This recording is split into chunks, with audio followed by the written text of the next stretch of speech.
അങ്ങനെ ഞാൻ കഥ എഴുതാൻ ഇരിക്കുന്നു ഗൈസ്. നമ്മളിപ്പോൾ അത് ആഹാ ടീമിൻ്റെ കൂടെയാണ് ഇരിക്കുന്നത് ഗൈസ്. യെസ്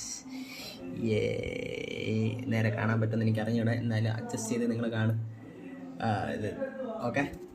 ഇവിടെ വേറെ സാധനമുണ്ട്, കേക്ക് ഉണ്ട് ഗൈസ്. കേക്ക് പിന്നെ ബുക്കും പേനയും പിന്നെ ഞാനും പിന്നെ എൻ്റെ തലയും.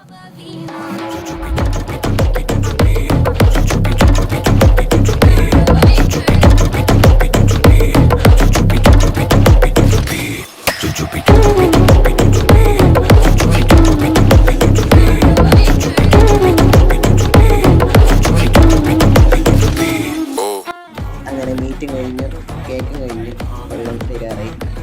കഥ ഒരു കുറച്ചായിട്ടുണ്ട്. ഓക്കെ അങ്ങനെ ഉണക്കം കിട്ടി. Let's see.